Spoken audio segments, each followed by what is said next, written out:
जय शिवराय। तुम्ही अगोदर ही व्हिडिओ बघा, या लोकांची मजाल कितपर्यंत गेली ती। आज अशीच एक घटना आनंदराव पवार शाळेच्या जवळ आमच्या 3 मुली तिकडे इव्हनिंगला वॉक करत होत्या। एक मुलगा त्यांचा पाठलाग करता लक्षात आल्यावरती त्या तिकडे उभा राहिला। उभा राहण्यावर तो जाऊन त्यांना विचारतो, क्या लेगी, कितना रेट आहे, आणि त्याच्यानंतर त्यांच्या छातीवर हात टाकला। एवढी हिंमत त्याची झाली आणि मग त्या मुलीने हिंमत दाखवली, त्याला मारला तेव्हा आणि ओरडाओरड केली। बघितली व्हिडिओ? आपल्या बोरिवलीमध्ये आपल्या महाराष्ट्रात एखाद्या मुलीवर हात टाकतायत, तिला रेट विचारतायत की तुझा रेट काय?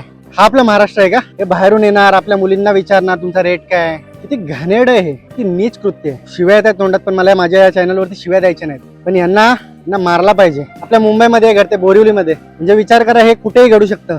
आज ती मुलगी 3 मुली चालत होत्या, तो येऊन विचारतो तुमचा रेट काय, त्या मुलीच्या छातीवर हात टाकतोय। साले येतात कुठून हे? यांच्यात एवढी हिंमत कुठून येते? आपल्या महाराष्ट्रात ती पण। तिथल्या आमदारांनी याच्यावर व्हिडिओ बनवली आहे, त्यांचं नाव काहीतरी संजय उपाध्याय असं आहे। त्यांनी पण लगेच याच्यावर ॲक्शन घेतली, पोलिसांना पण ॲक्शन घ्यायला लावली, त्यांना त्या मुलाला चोप भेटलाय।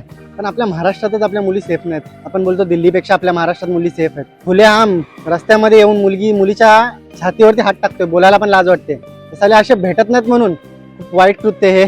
माझी मुंबई पोलिसांना विनंती आहे की याला सर्वात मोठी शिक्षा झाली पाहिजे। हा कधीच बाहेर नाही आला पाहिजे, आणि बाहेर जरी आला तर मुंबईमध्ये नाही राहिला पाहिजे। ज्या राज्यातून आलाय ना त्या राज्यात परत पाठवायला। त्यांच्यातून एवढी हिंमत कशी होती? आणि त्या मुला एका माणसाने त्याला विचारलं काय करतोय, तो बोलतो रेट विचारलं म्हणून काय झालं?